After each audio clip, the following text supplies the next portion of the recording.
parece un cuadrado o un rectángulo, dependiendo del sitio que lo vean. Y este hueso es súper importante porque es el más duro de la cabeza y sirve para protección del cerebro en su totalidad.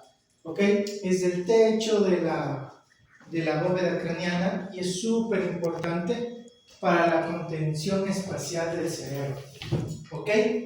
Entonces, súper importante. Hay un músculo que se va a insertar en este, que ya lo vamos a ver. Pero posterior a este se encuentra un hueso medio impar que permite la unión de cabeza y cuello. Esto es súper importante, porque si no tuviéramos esta unión de la forma que es, no podríamos erguirnos. ¿Se entiende? Súper importante que nosotros podamos erguirnos como especie para la evolución. Entonces, la inserción muscular de esta zona y la unión con la médula oblonga es la parte más importante del hueso occipital. Entonces, en la parte externa va a tener bastantes rugosidades para inserciones musculares y en la parte interna, en cambio, va a tener espacio para, sobre todo, el paso de la médula oblonga. ¿Ok? Es muy alta esta pizarra. Sí, mañana te tengo que llevar. Ok. Súper importante. El hueso parietal es un hueso par, como les dije. Si ven que parece cuadrilátero, les indico acá para que lo pasen viendo y lo vayan echando una mirada.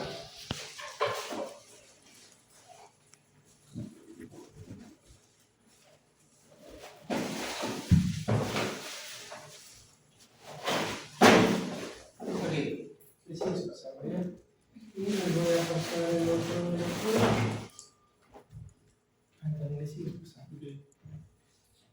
Este hueso tiene dos caras, una exocraneal externa, ¿ok? Y una interna o endocraneal, ¿ok? La forma de ubicar el hueso siempre va a ser importante, porque ustedes tienen que poder decirme si es un parietal derecho o un parietal izquierdo. Y la forma más sencilla es la siguiente. Si ven, no me gusta sentar mucho de derecho. Ya vamos a ver. Primero déjame enseñarte cómo lo ves y de ahí. Hay varias formas. La primera es siempre el borde escamoso o el borde que no tiene dientes va hacia abajo. Entonces, si ya le pones hacia abajo ese y los bordes están dentados, vas a saber si es derecho o izquierdo. O también el borde escamoso hacia abajo y la protuberancia, es decir, un aumento de volumen hacia afuera, sabes que es derecho. Y la hoja de higuera siempre va a estar hacia el otro lado, ¿ok? Súper importante entender eso. ¿Ok? Entonces, de la cara externa hay una estructura importante que es la eminencia parietal. Ustedes le van a ver, sigue pasando a Matías. ¿Qué es una protuberancia?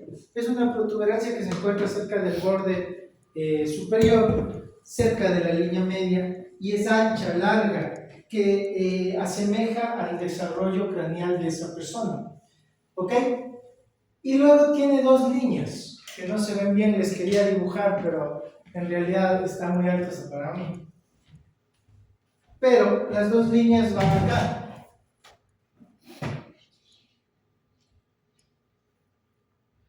Línea temporal superior.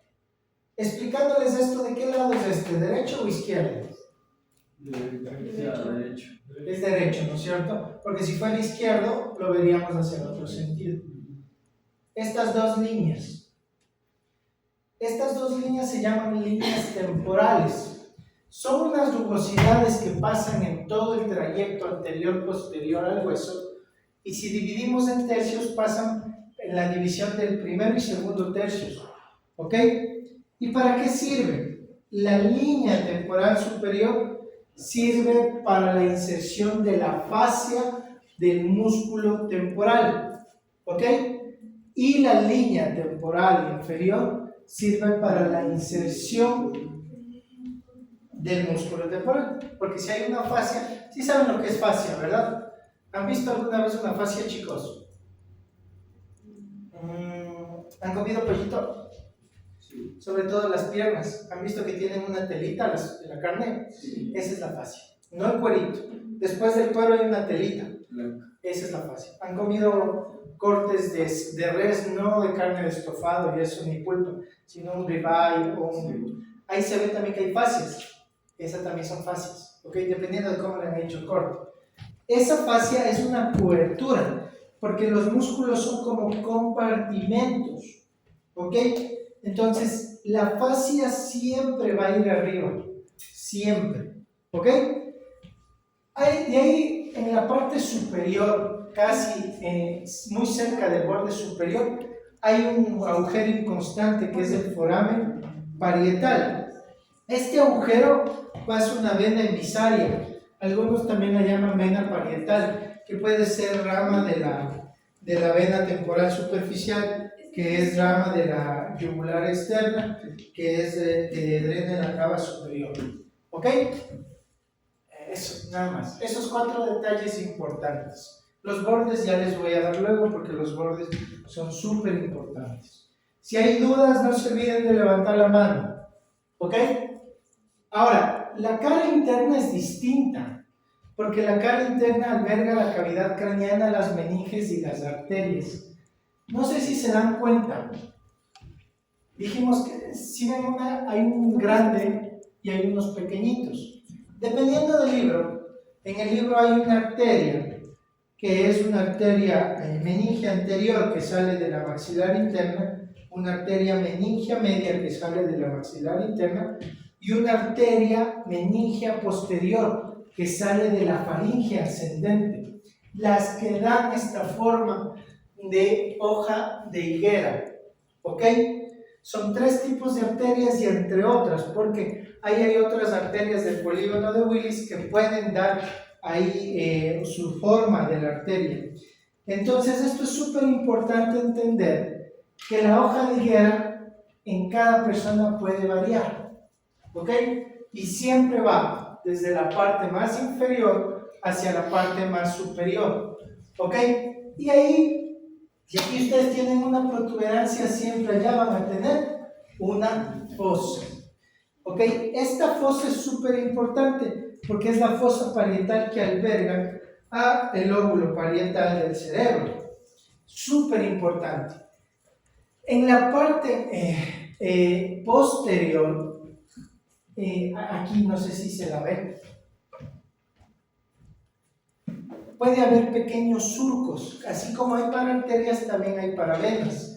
Estos surcos es para el surco sigmoideo, que tiene 2 porciones, tiene una vertical y una transversal. Algunos le llaman una occipital y esfenoidal, dependiendo de donde lean, son otros bailes. Pero también hay un pequeño surco para el seno longitudinal superior, que se une aquí en la mitad con el otro parietal y forman el surco sagital superior. ¿Se acuerdan que en el frontal había un surco para el seno longitudinal superior? Sí. Hay uno que sigue a estos 2 en esta parte de arriba. ¿Ok? Súper importante porque este surco va a llegar hasta el occipital, es decir, va desde adelante hacia atrás. El surco sagital superior. Si hay un sagital superior, va a haber un sagital inferior, pero ese pasa en relación al cerebro. No vamos a hablar. Luego, en la parte cerca del foramen parietal, hay unas fositas glandulares. Estas fositas son como pequeños huequitos, súper chiquitos, que están cerca del foramen parietal, que sirven a veces para nada y a veces para el paso de venas emisarias, como la vena de Santorini. ¿Ok? A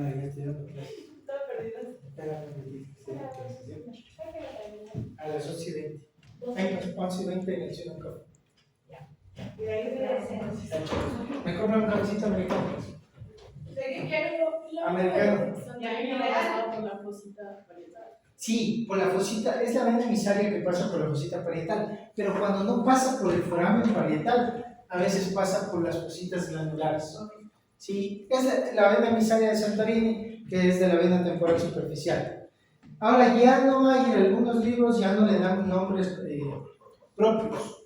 ¿Por qué? Porque ya no es necesario darle nombres propios a las cosas. Sí, los corpúsculos de Pacchioni se encuentran en la cara interna. Sí, no les puse porque no se encuentran siempre. Sí, y se encuentran siempre al final de la hoja de higuera, los corpúsculos de Pacchioni.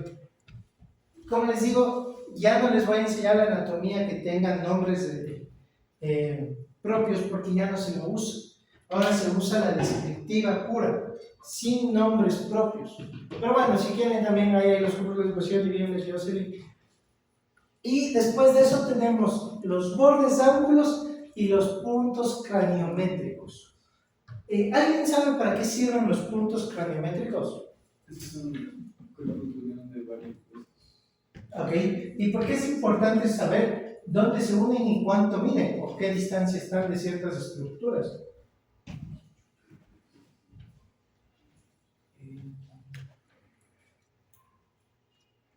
Son importantes porque el desarrollo cognitivo del cerebro de una especie se puede medir por estos puntos. Es decir, que nosotros como seres humanos tenemos diferentes los puntos que el chimpancé.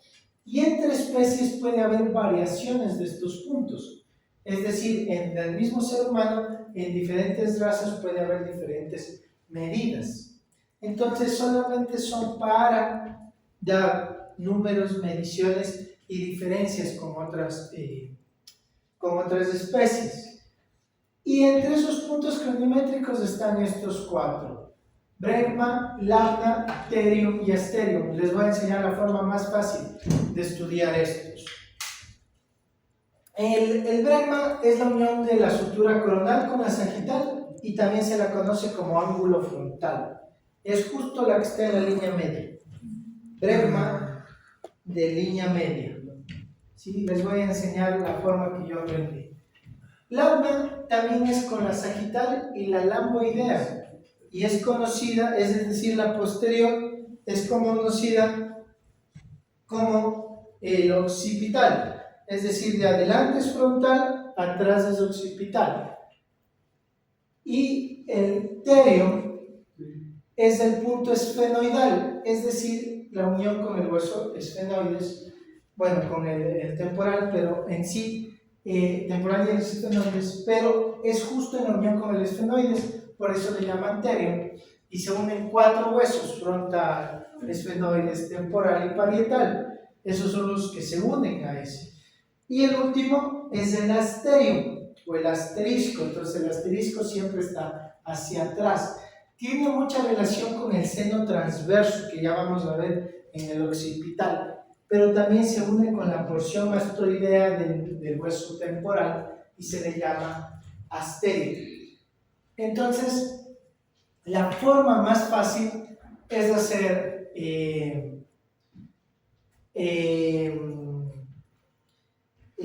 acrósticos. Entonces, pueden utilizar la bre de aquí, la t de aquí, la y as. Entonces, si pueden formar una palabra y ponerla en ese orden. Y de ahí lo pueden hacer de la forma que ustedes quieran. Y estos son los ángulos. Miren, esta sutura de acá, me voy a acercar acá para que se dibuje bien. Esta sutura de acá es la sutura occipital. Perdón, la coronal. Coronal o frontal. Esta es la occipital. Aquí no se ve, pero aquí está la sagital. ¿Ok? Entonces el punto que se va aquí, es decir, este punto, se llama bregma. Ponen aquí bre.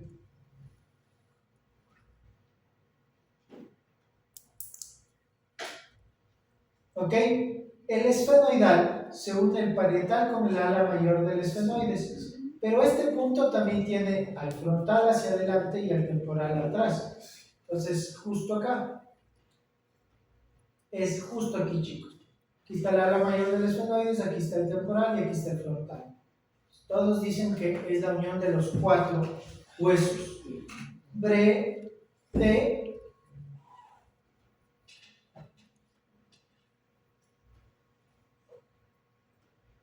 Luego tienen atrás la unión del occipital con el sagital. Ángulo occipital y el punto craniométrico es lámina.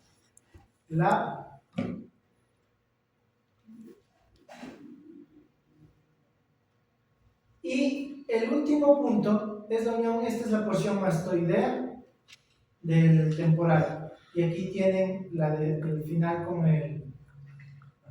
con el parietal, la unión justo de esta zona, está mal señalado ahí, es el astéreo. ¿Ok? Entonces, ese punto sería. Y la que yo sé usar es esta, bretelamas. No tiene sentido, pueden darle, pero bretelamas es más fácil que estudiar luego lámina anterior y astéreo. Y es decir, van primero los dos de adelante y luego van los dos de atrás. ¿Ok? Ahora, como vieron, los bordes son distintos, porque las suturas o la solidificación o la soldadura de con cada hueso es distinta. Miren, cuando se une con los dos parietales y el frontal, tiene que ser una dentición súper bien clara. ¿Ok? Súper bien clara. En la sagital es súper bien clara y en el occipital también. Estas engranaciones o uniones son súper chéveres porque quedan perfectamente y a veces se ve la línea pero no se diferencia el hueso. Y cuando nosotros queremos romper el hueso, a veces no se rompe la sutura y se termina rompiendo en otro lado. Eso es otro baile. En cambio, la escamosa no tiene tantas denticiones y se une a bisel, el bisel es de esta manera, con la escama del hueso temporal. Esta unión es distinta, es unión escamosa. Por eso este borde se lo llama inferior o escamoso. Este que forma la sutura sagital o superior, al anterior se le conoce como borde frontal, coronal o anterior, y el otro posterior occipital. ¿Ok? ¿Queda claro el hueso parietal? Facilito, ¿no es cierto? Ahora sí, vamos al hueso occipital. ¿De cuántos orígenes embriológicos nace el occipital? ¿Saben?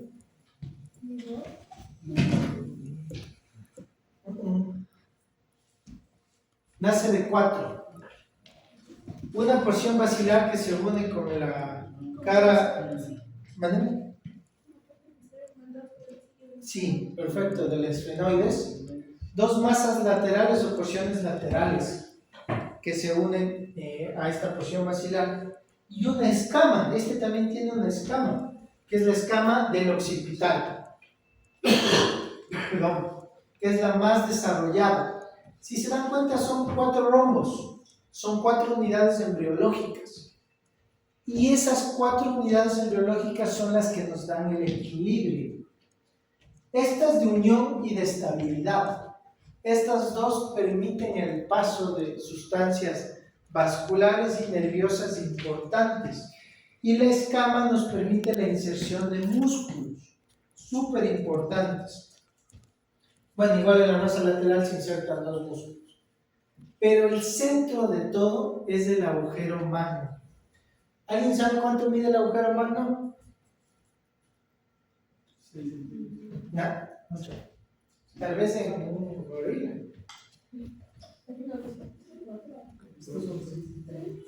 35 de anterior posterior y de lateral 30 milímetros. Es decir, 3 centímetros y medio y 3 centímetros de ancho. Y sirve para el paso de estructuras importantes. ¿Cuál es la más importante que ya dije? La médula oblonga. ¿Ok? De ahí, ¿qué más pasa?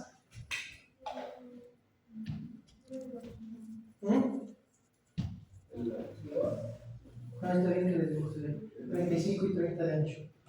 pasan las arterias vertebrales, que luego pasan por las apófisis tal de las vértebras, y pasa un nervio importante. ¿Cuál es?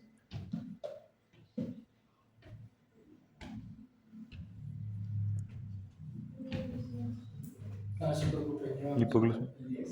Hipoglosa. No, el vago pasa por el agujero yugular. Ok, sigamos.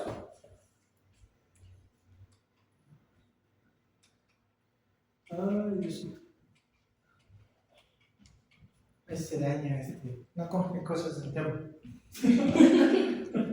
Dije, va a salir barato y nada. Así quedar mal. Ok. Pasa el nervio accesorio, casi latinos, vertebrales y la médula oblonga por el foramen magno. Los cóndilos occipitales, ya vamos a revisarlos, se ven en la cara externa de las masas laterales. Y ya vamos a revisar eso parte por parte. ¿Okay? Vamos a ir la cara interna primero. Eso, vamos desde aquí. La porción basilar es esto. Otro cuadrado, miren. El borde anterior se une con... Sí, la Jocelyn ya dijo claramente también eso, muy bien, Mati también. El borde posterior es libre y tiene relación con el foramen magno. Y los bordes laterales se unen con las porciones laterales. Miren, estos son unidos con las porciones laterales. En los libros a veces no le toman en cuenta si no le hacen un solo cuerpo, pero es súper importante. ¿Ok? Externamente, ustedes tienen, internamente solo hay una estructura, déjenme les indico. No se ve. Externamente solo hay una estructura.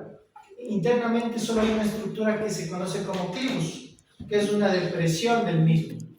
¿Ok?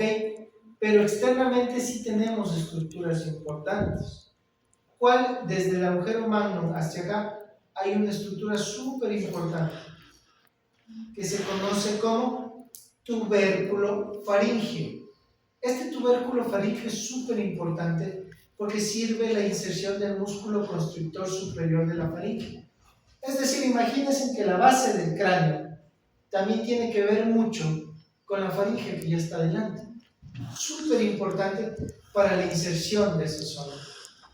Luego de eso, se hace aquí una fosita o una depresión que se conoce como fosa navicular. Hasta aquí vamos a escribir. Fosa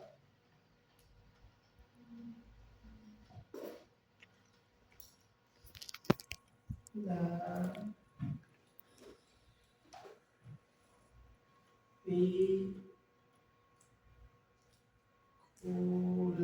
Yo creo que ustedes escriben más rápido que yo. Y dentro de esta fosa, a veces hay otra depresión chiquita, aquí, que se conoce como fosa faringia.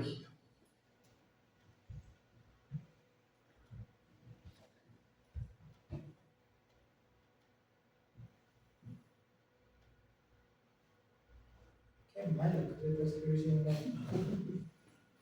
Perdón, chicos. Y luego, abriendo de esta fosa que está en la línea media, hay dos crestas. Una cresta funcional, que se conoce como cresta muscular para la inserción del músculo anterior del cuello, y una cresta inconstante que se conoce como sinostótica. Esta sinostótica es el vestigio de la unión de las cuatro porciones unidas de los huesos embriológicos. ¿Ok?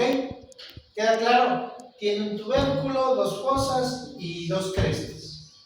¿Nada más? Facilito. ¿No es cierto? Ok.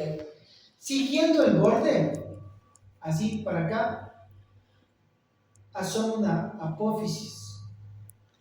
esta apófisis, siguiendo el borde de adelante hacia atrás, casi por la masa lateral, hay una apófisis. Las apófisis intrayugulares se encuentran dentro de la fosa yugular, que aquí va a estar un surco. ¿Ok? Esta apófisis que les digo es la apófisis condilia anterior. Esta es súper rara porque la apófisis condilia tiene relación con otro más. Déjenme les muestro el libro de Rouvier porque en este no se ve, para que vean cómo sí se ve en los otros. Ahora déjenme ver si descargué aquí Rouvier.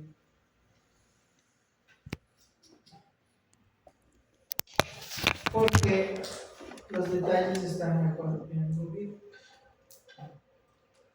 Pero hasta ahí quedó claro, ¿no es cierto? Perdón que se estoy viendo.